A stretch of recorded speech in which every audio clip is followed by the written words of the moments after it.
In everything you do in this life, always follow your first instinct. They don't mislead you at all. This is a story of this hairdresser.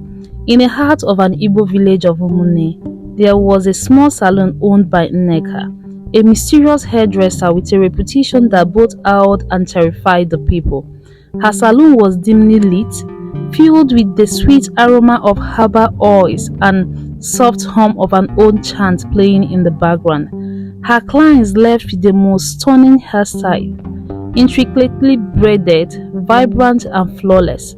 The beauty of Nneka's work was undeniable, but there was something strange about her salon. Nneka had one rule: no mirrors. Every customer, no matter how low or high their status, was forbidden to look into a mirror while she worked. She insisted it would distract her, claiming the art of hairdressing was sacred and mirrors interfered with her flow. No one dared question her. After all, how could they argue when they left her salon with the most beautiful hairstyle they have ever had? But whispers spread through the village. There's something dark about that woman, the elders would say. How can she walk so fast? No one in our lineage has ever had such skills before.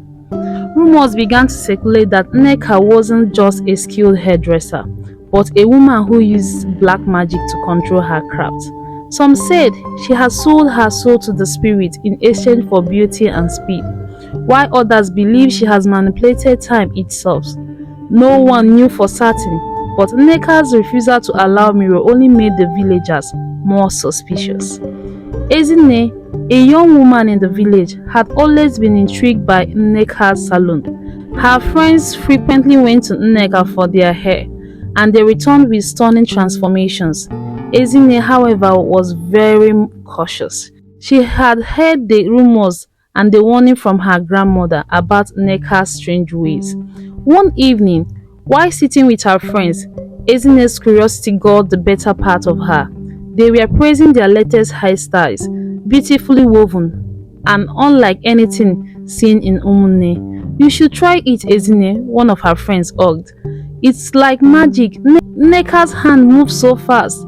You will leave looking like a queen." Ezinne hesitated, but agreed to visit the salon the next day. She didn't believe in the tales of black magic, but she did want to see if there was truth behind Nneka's legendary skills.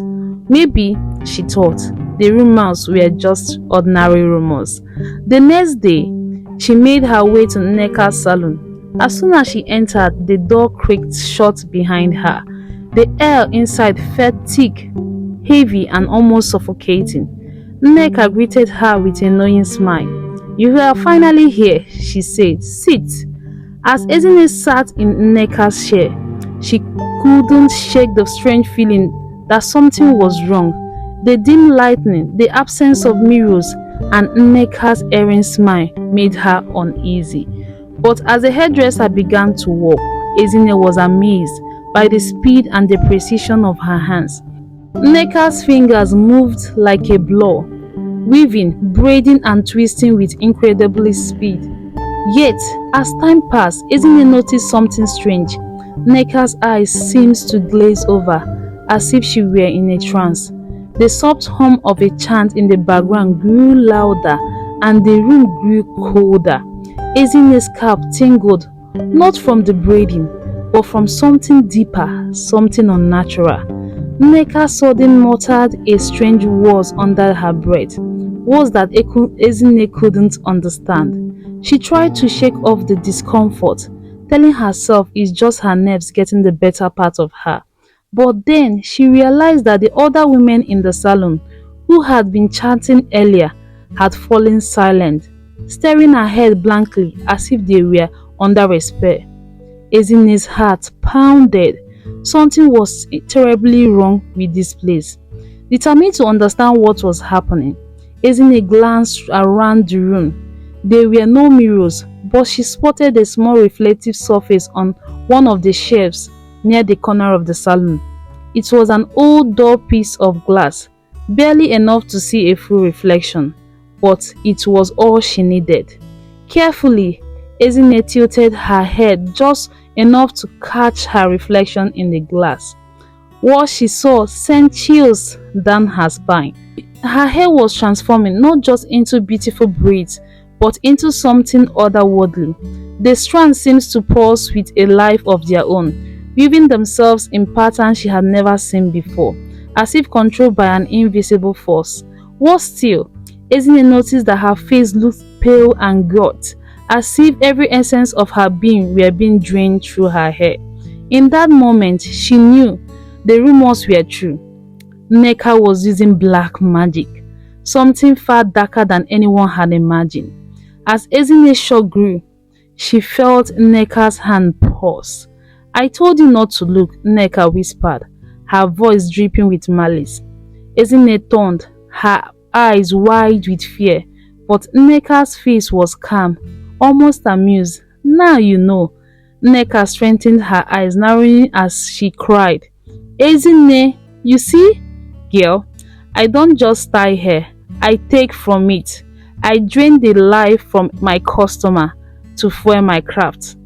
Their beauty is mine, their youth is mine, and all they live with is a share of what they once had." Ezine's heart raced as Nneka leaned closer. "That's why I don't allow mirrors.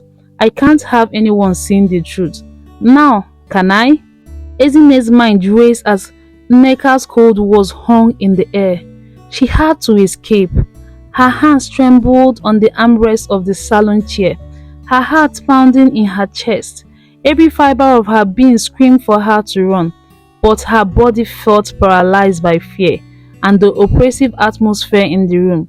She knew if she didn't act quickly, Nneka would drain her of everything: her vitality, her spirit, her very life force.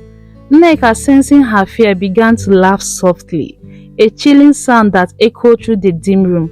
"You think you can escape?" she whispered, her eyes gleaming. "No one lives here without my permission." Summoning all her courage, Ezine stood up abruptly, knocking over the chair. The other women in the salon remained motionless, as if they were all under one sort of spell. Nneka reached out, her fingers coiling as if she could control Ezine's body with just gestures. But Ezine was faster. She darted towards the door, her heart in her throat. Just as she reached the handle of the door slammed shut on its own with a loud bang. Ezine gasped, pulling at it with all her strength, but it couldn't budge. She could hear Nneka's footsteps approaching behind her. "You cannot run from me, Ezine," Nneka said, her voice smooth and unnerving. "You have seen the truth, and now you belong to me." But Ezine was determined not to give in to the terror rising within her. She had to think fast. Her eyes scanned the room, searching for something, anything that could help her. That's when she noticed the herb hanging on the wall. Some of them were familiar to her. Her grandmother had taught her about their uses in traditional medicine. One of them, a special plant known as Udu, was said to break curses and repel evil forces. In a split second, Ezine lunged towards the hanging herb. She grabbed a bundle of the Udu plant. Her hands were shaking but determined. Nneka's laughter flattened as she saw what Ezine had done. "You think you can defeat me with that?" Nneka sneered. "But I'm more powerful than any plant, any charm. I am a word ancient force." But Ezine, without hesitation, she remembered her grandmother's instruction clearly: how to burn the Udu herb to release its protective power. She fumbled to light the herb with a nearby candle, her finger clumsy with panic. Finally, the plant caught fire, releasing thick, fragrant smoke that filled the room. Immediately, the atmosphere shifted. The heavy, oppressive air in the salon lifted, and Nneka recoiled as the smoke touched her.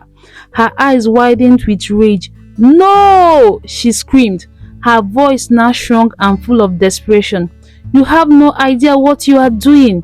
The women, who had been sitting in a trance, began to stare, their eyes glaring as if waking from a deep sleep. Ezine's heart leaped with hope. The Udu herb was actually working. Now, Nneka, now visibly wakened, backed away, but her eyes burned with fury. "This isn't over," she hissed, her voice distorted and unnatural. "You may have escaped today, but I will find you." As the smoke from the burning herbs spread, the once beautiful Nneka began to change. Her skin, flawless and smooth before, now appeared cracked and dry, as though she was aging before their eyes. Her fingers, once graceful, twisted into long, clawed claws. Ezinne watched in horror as Nneka's true form was revealed, a haggard ancient woman, no longer marked by the dark magic that had sustained her beauty for so long. The other women in the salon, now fully awake, gasped in shock and fear. They too had seen the monster behind the facade. Ezinne's eyes, now shockened and wide, glared at them all with hatred.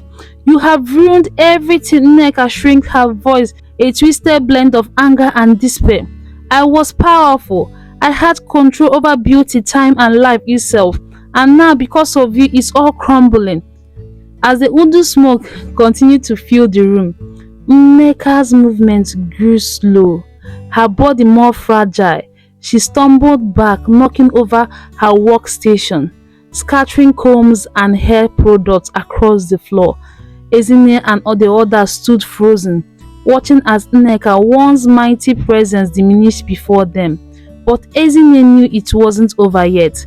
Nneka's black magic might be weakening, but she is still dangerous. She knew she had to act quickly before Nneka regained her strength. She remembered the story her grandmother had told her, a tale of a powerful sorcerer who could only be defeated by burning her own magic against her. Nneka has been using mirrors to manipulate her victims' beauty and drain their excess. Now Ezinne used the same tool to bring her down. She searched the salon for a small reflective glass she had seen earlier, the one she had used to glimpse her own cursed transformation. With shaking hands, she found it lying on the ground, partially hidden by a fallen chair. Ezinne held up the glass, pointing it directly at Nneka. "Look at yourself," she shouted, her voice firm despite the fear coursing around her. "See what you have become." Nneka, caught off guard, hesitated for a moment too long. The reflection of her true form in the mirror caused her to scream in agony. Her body convulsed as her own dark magic turned against her, tearing away the last remnants of the beauty she had stolen from others. The salon shook as if earthquake had hit, and with one final piercing scream, Nneka crumbled into dust, leaving every silence in her wake. The salon felt quiet. The oppressive energy disappeared as the last of Nneka's presence vanished. The women who had been under her spell were fully alerted now, bewildered but safe. Ezinne, exhausted but relieved, dropped the small mirror and collapsed into a chair. The once dimmed and held salon now seems brighter, the shadow gone, replaced by a strange calm. The air was clear, and the scent of the burning Udu herbs lingered, a reminder of the power of tradition and the knowledge passed down through generations. Ezinne's friends rushed to her side, hugging her tightly. "You saved us," one of them whispered with tears in her eyes. "How did you know what to do?" Ezinne smiled weakly. "My grandmother taught me," she replied. "She always said there is more power in the old ways than we realize." Words of Nneka's downfall spread through the village. The once feared hairdresser was gone, and with her, the strange magic that had held so many people in grips has left. The villagers celebrated Ezinne's bravery, and the life of Umunne slowly returned to normal. But Ezinne never forgot the lesson she has learned. The true beauty comes from within, and the power of evil, no matter how strong, can always be defeated by knowledge, courage, and the strength of the community. Now you know, always go with your instinct. And if you have enjoyed this story, don't forget to follow us and subscribe to our channel. I'll see you another time.